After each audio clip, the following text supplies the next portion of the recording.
Hey guys, how's it going? Today I want to make a quick kind of video talking about some of the tools that I bring with me when I'm, out there, overlanding, or if I'm just out there for a couple days. Now, some of this stuff I will keep with me pretty much at all times, and then other ones I will show you guys what you might need to bring with you if you have a different vehicle or if your camping style is a little bit different. So obviously this will be different if you are going out for months at a time or if you are just going out for a night. I assume 99% of you, myself included, typically go for a night, a weekend, maybe the occasional 7-8 day trips, but for the most part I'm going to gear this towards stuff that you would bring with you for kind of that and not so much for months at a time. The first off is going to be a socket set. Now I actually do bring two of these.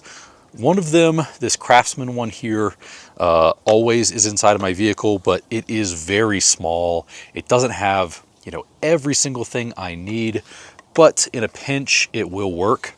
So for the most part, it will just have, a few things in there, and it is nice just to have for peace of mind. However, when I go on a longer trip, I will bring a socket set. This might be a little overkill. You can bring a impact set, or you can bring a regular one. If you do bring an impact, just make sure you know what you're doing when you bring that. This one is from Vivor. I believe I got this on Amazon, and yeah, this one is really great. So while I do like this one, it is probably kind of overkill for a lot of people. I still will bring this out there just because, in my opinion, it really doesn't take up that much space. It's nice and flat and it can fit underneath things. However, if you really wanted to, you could find out whatever your vehicle has the most of on there. You could kind of go through and look at all of the parts. You can check out forums online. Like I know Toyota, I think, sticks to like 10, 12, 14, 17, 19, and maybe 22, I believe. You could take one of these and just essentially put it in your bag, in a little bag, and put it in your, main tool bag. I don't really like that because the idea of forgetting something, and I do also have a lot of aftermarket parts, so I don't want to leave anything out. Allen keys, I do bring these with me. I've got an SAE and I've got standard as well. I have both of these right here, and these are probably fine for, tightening things down in most case use. However, I also like to bring a Torx set here. Now, the reason I like the Torx is because this one right here is a T50. I don't remember exactly off the top of my head which of these it lines up with. This head here actually fits on an Allen key as well. And I will use this one with the security hole in it because I don't personally use anything with a security hole on it in here. But if I come across a friend of mine who needs some help with that, these are becoming more and more common with the little security thing on there. So it is nice that this can work with the security head, with a Torx, or with an Allen key. So essentially, if you're going to carry just one, I would say get yourself the Torx one, but I bring both of these just in case. I just think that this is a really nice addition to your tool set. So up next is going to be a hatchet slash a hammer. So I would recommend that if you don't have a hatchet like this Gerber one here that you can actually use the back of for a hammer, that you actually bring a hatchet and a hammer. You never know when you're going to need a hammer. There's a lot of stuff at camp that I would need this hammer for, but I do like the addition of not having to carry a hammer because I have this hatchet. So this one is pretty sharp. I did take a sharpening tool to it to get a really nice edge. If you do want a sharpening tool, I will put one below that you can check out. So you can use a hatchet for a ton of different things. Chopping wood, cutting off little splinters of wood for starting a fire, self-defense, and yeah, I just really like to have this, and it doesn't take up a lot of space. I mean, it's about the length of a forearm, not too big, and you can keep that tucked away nicely. And then if you really need a hammer, you can go ahead and use that as a hammer.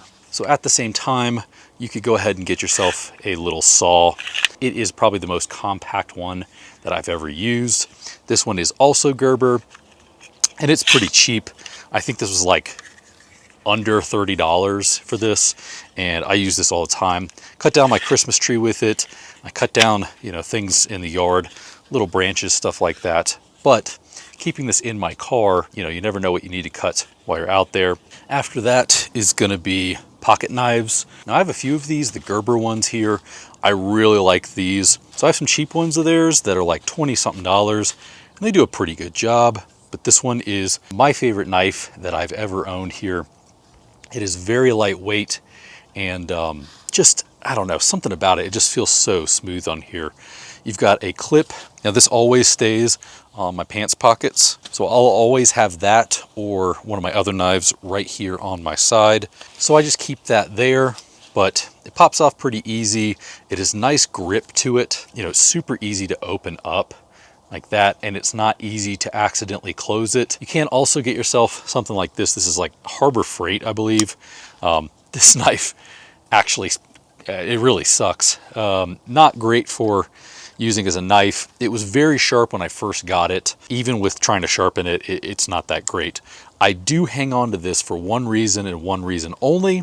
That is because it has a glass break on the top there, as well as a seatbelt cutter right here. So this stays on my Desert Does It panel, and if I ever get into a situation where I've got to break my way out, I'll use that. I know this feels like a Gerber commercial. It really isn't, but I've had this Gerber dime for a long time now.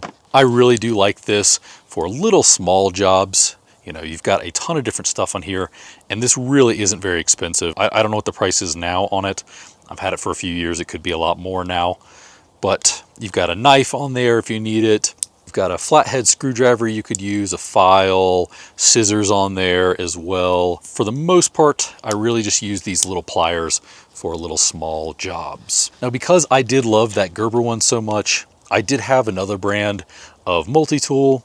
It was, it was fine. I will go to this a lot. And I do really like this because I actually have a really nice set of pliers here.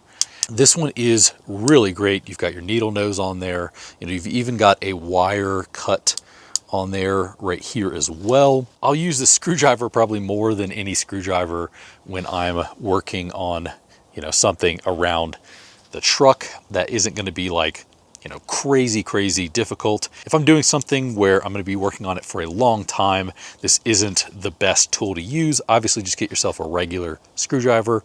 But for quick little jobs, I love that. This knife is really sharp on here, but for the most part, I will use this as a go-to set of pliers, and I really like that. I keep that down on my Desert Does It panel down there. This one is Gerber as well. This one is not cheap, so I will also put a cheaper option for those of you guys that want something cheaper than this. All right, so another one is going to be duct tape. I have this little thin one here that I've actually found works for most applications. I really like it because it doesn't take up a lot of space. I do think it's time to actually get a full-size one. I have a ton of space back here, and once my topper goes on, there's really no excuse not to have a full-size one. This is useful in so many different situations.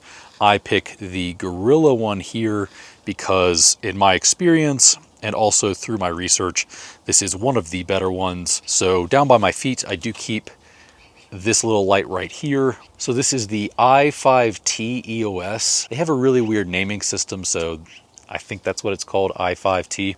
I wouldn't say just bring a flashlight and you're good to go. I would recommend bringing a headlamp, just because then you're able to have this up here, use both of your hands to work on something at night. So this one is a Petzl.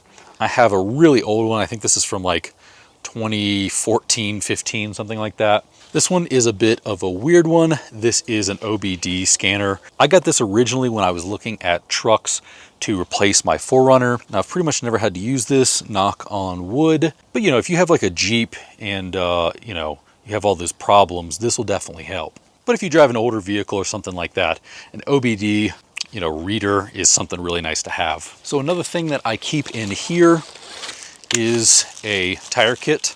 So this does have the reaming tool. I don't know the exact name of this, but I think it's like a reaming tool. So basically this will go in there after you've pulled out whatever got you a flat tire. You're going to kind of ream that out. You'll take one of these and then attach it to this here and put it into the tire. So if you want something to repair the sidewalls, I would check out, I think it's this, I'll put it up here. It is something I've looked into and I probably should pick one up. I just haven't gotten around to it yet. Now I just ordered a new set and it hasn't gotten here yet. I'll show you that when it comes in. It is going to be a set of screwdrivers. The reason I wanted to grab that set because I use these at the house and I don't want to get them mixed up. I have a Phillips head. This is a larger one here. I have a smaller one and then a flat head as well. So this here is the kit that I just picked up. Looks like all of the Phillips are on this side and all of the flats are on this side. We've got some stubby ones here and some long ones, so I pretty much got everything covered. It doesn't take up a ton of space here, so not too bad here. This is this here, so just wanted to show you guys that in case you wanted to be a little extra. But I really like this because I can use this at the house because I'm usually parked at my house as well, so multi-use there. Now this isn't something I would recommend for everyone to bring. If you don't know what you're doing with wiring, you really probably shouldn't be messing with it too much, but I think this was like $5-6 at Harbor Freight, and it's going to have connectors, heat shrink. It's going to be able to work with a number of different sizes, and if you don't know what you're doing though, I would say don't bring this. So this one here is something new that I just got. This is the Inspired Overland hydraulic jack. Now I just got this and I haven't even had a chance to check it out too much other than just kind of pumping it and seeing how much it'll lift. If you want to, you can get a farm jack. I have had a farm jack in the past, but I actually did find myself not bringing it when I really should have because one, I find it to be very dangerous and I really just don't like risking it. I'd rather walk than have that thing hit me in the mouth and knock all my teeth out. And two, because those things are absolutely massive and they are very bulky. This here is about half the size of a farm jack, and that is because it is actually going to use hydraulics. So essentially, if you have this here, you will attach this little bottom part underneath, something steel or very solid. So if you have a bumper or sliders or something like that, you can essentially set this to whatever height that is, and then you can use this to actually jack that up. The thing I like about this is you can easily use this with like one hand here, can do it, push it with one finger. It's very easy, and if you're up underneath your car, it's not going to be that much harder. I have put some weight on it, and it's really not that much harder to move it. Now, the downside to this compared to a farm jack is a farm jack is obviously going to be a lot cheaper. You can get a good farm jack for maybe $150. Originally, the one I saw of this before Inspired Overland had it, they had an ARB one. It's very similar in that it uses the same technology on it. However, the one from ARB was, I think, $1,000 or something like that. This one here was about 2/3 of the cost of that one, about $300 less, and it does essentially the same thing. So another thing that I have down here at the very bottom is this soft shackle set here. So in here we have this soft shackle here, which is really great if you need to pull yourself out of a bad situation. You can hook this onto, something that is going to be able to hold the weight of your truck. And then if you need to be yanked out of a situation, you can grab something like this Sandy Cats here. Now this one is a little bit more expensive than just going out and grabbing a rope. However, if you are using a rope to tow yourself and you are yanking, you are going to seriously hurt yourself at some point in time. If you can see these little things right here, this is braided, although I'm not sure braided is the right word. It is done in such a way that when you yank on two different ends, when it goes two different directions, it will actually kind of stretch. This has a brake strength of 28,000 pounds, so more than enough for my Tundra here. And this one here has a brake strength of 30,000 pounds. So again, more than enough for my truck and probably yours as well. I also do keep this R4T tire deflators here. These are really great because you can just deflate your tires to whatever you need and then set this little ring right here to that. Once you do that, you'll be able to put these on and deflate to whatever you need to go to. You will not be able to inflate with these, so you'll still need some sort of compressor, but you can use these to deflate to whatever PSI you want every single time. So this one here is a little bit of a bonus, but I do like to bring this with me. This is Maven binoculars here. You can go out and get yourself one of those little cheap ones. I had one for a long time. I did keep that in my kit. However, it was nowhere as good as this.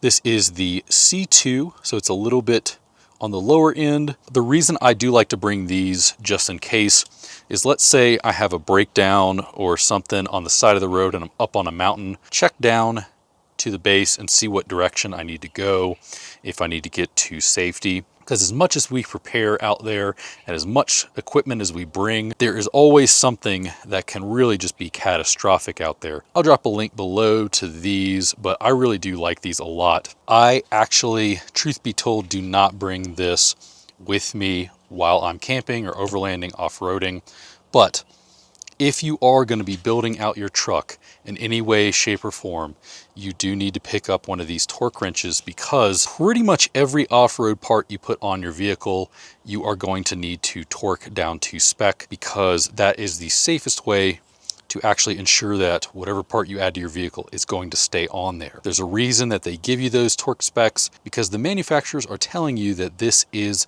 the foot-pound pressure that you need in order to make your product work correctly. Let's see if that actually works. Does that work? Not quite.